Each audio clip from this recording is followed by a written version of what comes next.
GMNA uses artificial intelligence for generated speech, visuals, and production. AI-generated content may contain errors. Please verify important information before making decisions or taking action. Good night, Montreal. 3 individuals, 2 from Quebec and 1 from New Brunswick, are slated to appear before a Montreal court today on charges of cocaine trafficking. Police seized a shipment weighing 67 kilograms, a quantity described by prosecutors as one of the larger seizures in the province this year. The suspects, identified only by initials, are accused of importing the narcotics into Quebec for distribution. Crown prosecutors said the operation appeared coordinated, linking the 3 men to a broader network that moves drugs across provincial borders.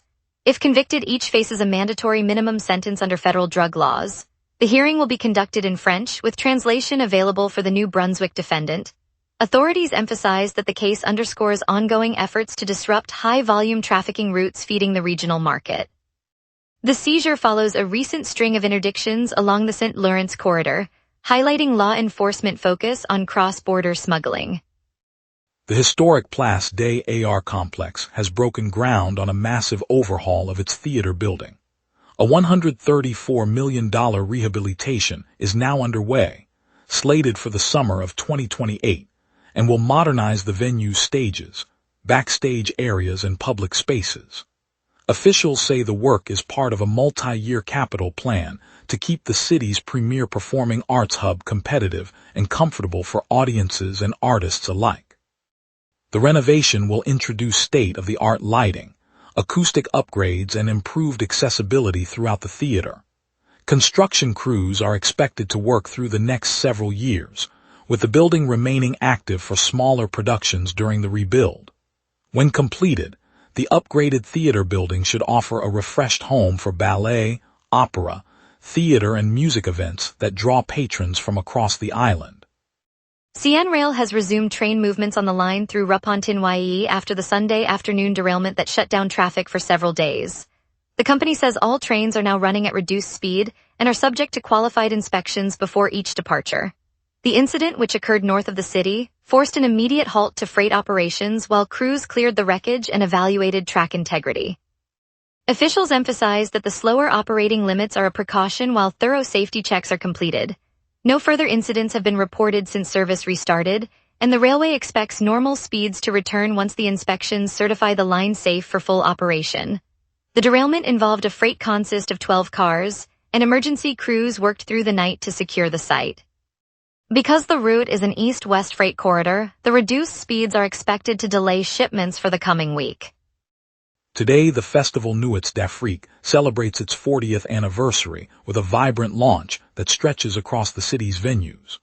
Organizers Susan Rouse and Deborah Arbeck announced a lineup packed with returning favorites, promising fans a weekend of rhythmic world music that has defined the event for 4 decades. CBC Montreal News at 6 will carry live updates as performances ripple from the historic Old Port to the bustling Quartier des Spectacles. The festival, a staple of the summer calendar, showcases African beats, dance, and cultural exchange, drawing crowds from across the island. As the opening night unfolds, the energy on the streets reflects the enduring spirit that has kept Nuits d'Afrique thriving since its inception. The milestone underscores the festival's role in promoting global artists and fostering cultural dialogue in Montreal's vibrant art scene. Stay tuned for more highlights throughout the evening. The Toronto Tempo, the league's first Canadian franchise, is set to bring its regular season action to the Bell Centre this weekend. On Saturday, July 11th and Sunday, July 12th, the team will play 2 games against league opponents, marking the first WNBA regular season matchups held in the city. The move gives local fans a chance to see the Tempo's high-tempo style without leaving the island, and the Bell Centre's capacity will accommodate the anticipated crowd. Organizers say the games are part of a broader effort to grow women's basketball across Canada, and ticket sales opened earlier this month. The schedule places the Tempo on the road after a recent home stretch in Toronto, and the team will return to its home arena in Ontario after the 2-day stint. Fans can expect vibrant halftime entertainment and a showcase of local musical talent, adding to the festive atmosphere. Up next, we'll see crews plan to fix a sinkhole on a Montreal street and what it means for drivers. We will be right back. Watch the local sunset tonight at 6 p.m. for all your local Montreal news. Welcome back, everyone. That was a quick break. Let's get into today's headlines, and now Rachel brings our local stories. Brandon Dick, a spokesperson for Verdun Borough, confirmed that a sinkhole opened on Osborne Street earlier today. The opening measures just over 30 centimeters in depth, prompting city engineers to place monitoring equipment and to begin repairs within the next few days. Officials say the temporary barrier will remain in place until crews can safely fill the depression and repave the roadway.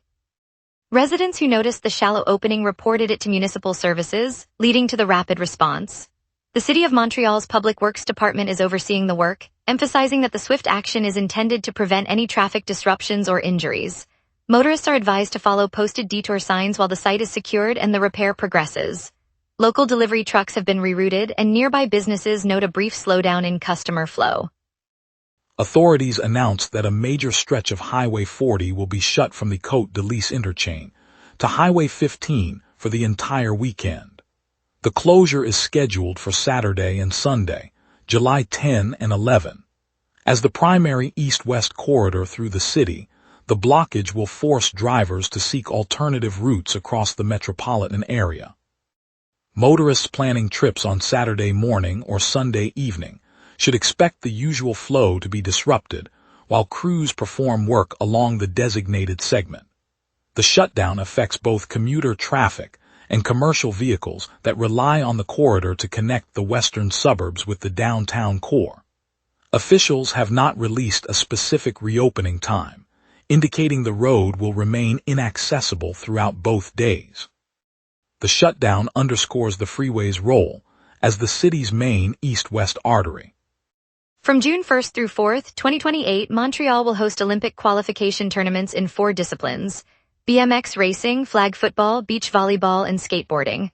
The events are part of the pathway to the 2028 Summer Games, and athletes will compete on the city's existing tracks, fields, and courts. Spectators can expect the usual downtown traffic patterns around the venues, and local businesses along the routes typically see an uptick in foot traffic during such international meets. The city's transport authority has already outlined temporary transit adjustments to accommodate visitors. For fans of extreme sports, the BMX and skateboarding qualifiers will showcase high-speed runs on the city's dedicated ramps, while the beach volleyball and flag football matches will take place on temporary courts near the waterfront. The schedule runs continuously over the 4-day period, with each sport allotted specific competition windows. Quebec's highest court ruled today that the mandatory 1-year minimum prison term for distributing child sexual abuse material is unconstitutional. The 9-judge panel found the compulsory sentence infringes on fundamental rights protected by the Charter. Under the province's previous law, anyone convicted of sharing such material faced at least a 1-year term, regardless of circumstances. The court's decision removes that blanket requirement, allowing judges to consider each case on its own merits. Legal experts note the move aligns Quebec with recent federal rulings that question mandatory penalties in sexual offense cases. Victims' advocates welcome the verdict, saying it signals a more nuanced approach to punishing the most heinous crimes. Prosecutors will now have to seek appropriate sentences without the forced baseline, a shift that could affect ongoing investigations across the province. Authorities have issued a health advisory for residents along the North Shore after testing revealed a paralytic biotoxin in locally harvested mussels, clams, and oysters. The Canadian Food Inspection Agency confirmed the contaminant was detected in shellfish from several harvesting sites in the region, prompting an immediate warning that consumption could cause serious neurological symptoms. The agency advises anyone who has purchased or collected shellfish from the affected areas to discard it and to seek medical attention if they experience tingling, numbness, or difficulty breathing. Ongoing sampling will continue throughout the summer to determine the extent of the contamination and to lift the advisory when levels are deemed safe. The CFIA stresses that its routine monitoring program is designed to protect public health by identifying risks before they reach the market. Now let's turn to the forecast and see what tonight holds for our city. Jet stream lashing west, high pressure rising, and dry air set the stage for tonight's clear heat. On this date, Montreal once baked to a record high of 31 Celsius in 2020, a spike that rode the tail of a lingering heat wave across southern Quebec. The opposite extreme fell to a record low of 12.5 Celsius in 2019, when an Arctic blast pushed the city into an unusually cold snap for early July. Normal highs hover around 29 Celsius and lows near 22, so today's 32-degree peak sits well above the climatological average. The live radar shows a blank canvas across the province, no echoes of rain or snow in sight. A thin band of high pressure sits over the St. Lawrence Valley, suppressing lift and keeping moisture locked aloft. With the jet stream streaming west at 101 kilometers per hour, any disturbance would be sheared away before reaching the city. Expect the clear sky to hold through the night and into tomorrow's early hours. At 11 p.m. Montreal sits under a clear sky with a temperature of 27 Celsius and a gentle southwest breeze at 10 kilometers per hour, gusting to 23. Near average pressure is nudging upward, sealing in the dry air that has dominated the day. The jet stream arches overhead from the west at 101 kilometers per hour, venting any residual moisture out of the region. With humidity at 52% and dew point 16 Celsius, the night will feel comfortably dry. The forecast calls for a high of 32 Celsius tomorrow and a low of 20, while wind will peak at 26 kilometers per hour from the southwest. UV index remains at 6. No alerts are active. Turning to the 5-day outlook, Thursday brings a cooler spell with a high of 25 Celsius and a low of 19. A low-pressure system will drape the province in overcast clouds and deliver 65% rain chances. Friday eases back to a high of 28 Celsius and a low of 18, with partly cloudy skies and only 20% rain risk. Saturday and Sunday stay dry under clear skies, highs of 26 and 28 Celsius respectively, and lows of 18 both nights. Monday rounds the week with a partly cloudy high of 29 Celsius, low of 20, and a gentle southwest flow. No weather alerts are in effect. And that's your weather. Remember, the wrap is also available as a podcast. Listen anytime on Amazon Music or wherever you get your podcasts. After the forecast, we'll break down traffic on Highway 40, highlight the Nuit d'Afrique Festival, and preview the NSL season. We will be right back. Watch the local sunset tonight at 6 p.m.